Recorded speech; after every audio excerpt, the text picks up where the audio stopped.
Hello guys, welcome to today's video.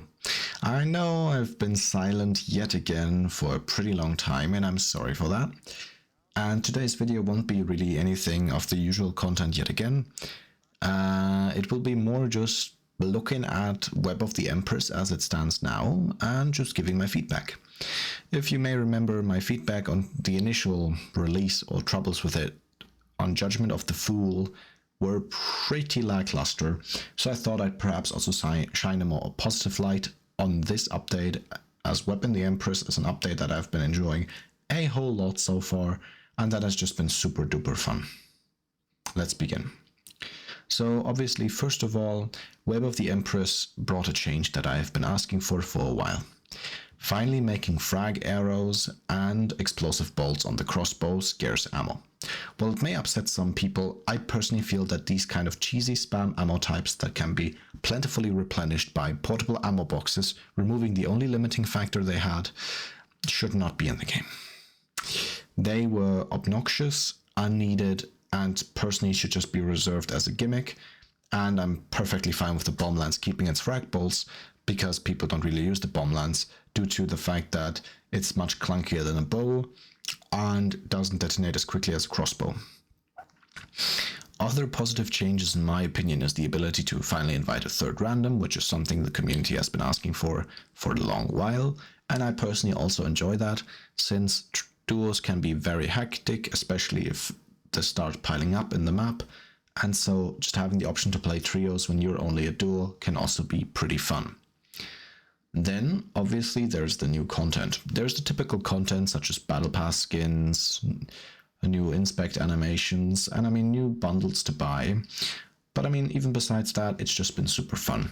Weapons such as the new Homestead 78 and the Wildland have just been a blast. I've enjoyed using those two new weapons to already harvest the souls of my enemies, and I personally feel like they're a great addition to Hunt, because scarce weapons could be a great mechanic, and I feel like something such as the Aftermath could potentially be moved into a scarce weapon role, just to simply give us this unique feel.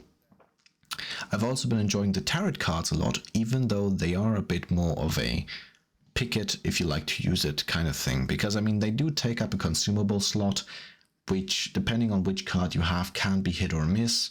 Because on one side the sun gives you regeneration, but I wouldn't replace my large regeneration shot with it.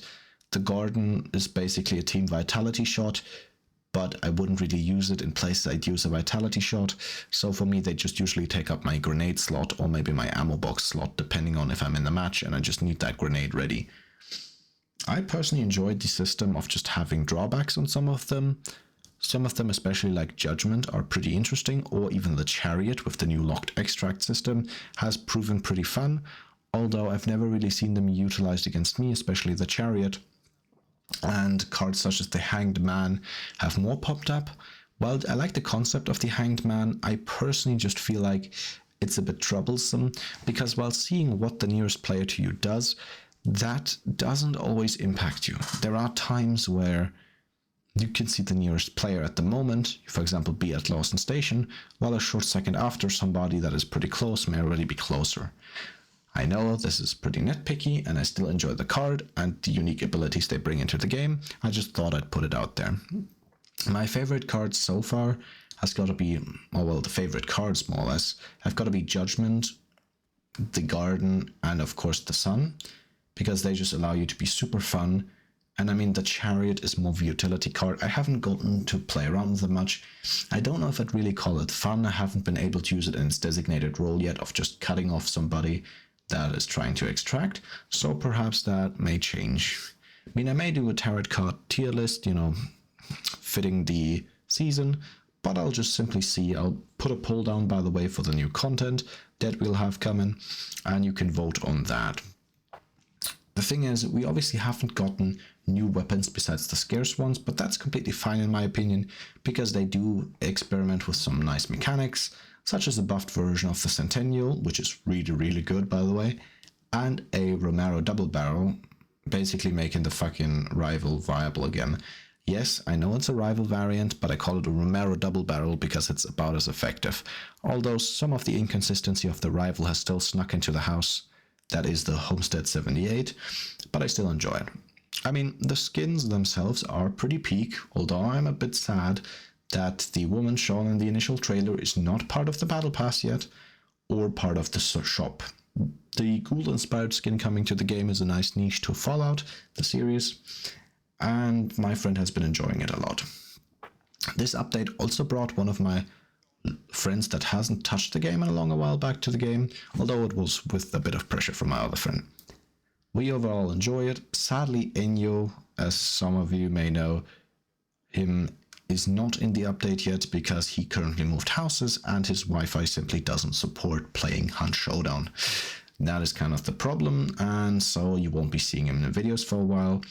I'll try to cut something together out of the old footage I have laying around, especially for somebody that wished for more Enyo content, and I maybe even try to dig up some funny moments that I saved from him, being more or less smart depending on the situation.